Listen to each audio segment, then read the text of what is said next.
The Mojave County Courthouse in Kingman, Arizona. I don't know if people have been disturbing him or not, but Game and Fish Wildlife Manager Lainey Antalik is here on a call about a possible injured owl. That is a baby, believe it or not. As it turns out, the bird is not injured. It's a young great horned owl that left its nest before completely mastering the art of flight. What happens is they fall from their nest when they're learning to fly, and the mom will still continue to feed them until they can fly and kind of be on their own. So it probably would prefer to be back in the safety of its courthouse nest. But Antalik says the owl ought to be just fine as long as people leave it alone. Luckily, this story was a happy ending. It's just a healthy nestling that's learning to fly, and we'll leave him alone, and hopefully everything will turn out well. So. Responding to a call like this, protecting wild animals is one of the best parts of her job. Being forced to destroy them is the absolute worst. But it happens, and it's often the result of people feeding wildlife. It's a statewide problem, but in the Hualapai Mountains outside of Kingman, feeding wildlife is a serious concern. You come up here in the Hualapais and you're in the pines and you're surrounded by wildlife just within 15 minutes drive time of Kingman. And there's a small community that lives up here as well. So people have homes up here, they have summer homes. Some people live here year-round, but we get a lot of visitors up here as well. People come up here all the time, in fact, to view elk and deer close and personal. The reason those animals are coming into this area, and there seems to be so many of them, is because people are feeding them.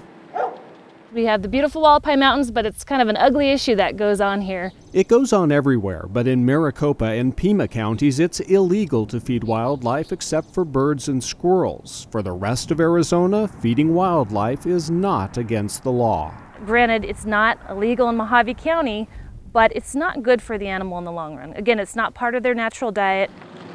There are actually quite a few people in this community that put out hay bales, and they put out big troughs of water to bring the elk into their yard. And you'll see there'll be 20 elk bedded down in their yard. They just kind of hang out with little motivation to roam and forage like wild animals normally do.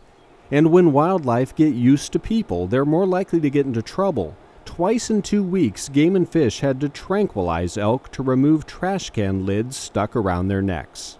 You know, they're going in there now for people food. Zen McCarsky says a wildlife manager who used to work in this area once showed him proof that elk were developing a taste for junk food. So she rolls down her window, and there's 12. In my recollection, 10 to 12 elk bedded down. I mean, completely lying on the ground. And she pulls out a bag of chips, shakes them up and down, and every single elk there stood up and walked towards us.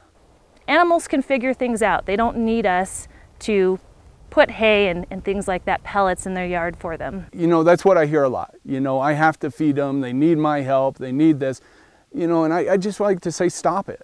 You know, this is not an act of selflessness, it's an act of selfishness. This is not about helping wildlife, this is about wanting to see wildlife.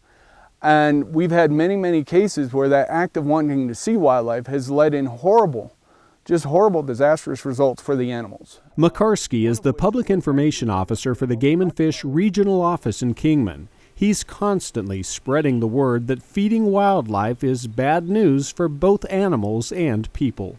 Well, the bottom line for me is that humans and wildlife just don't interact real well together.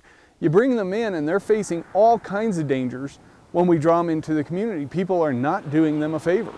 He says it raises their risk of being hit by a car.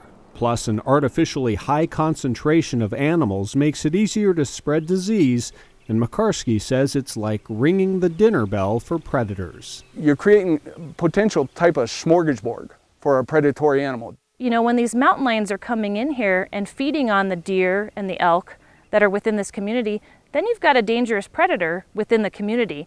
And when predators get used to people, they often become a risk to public safety.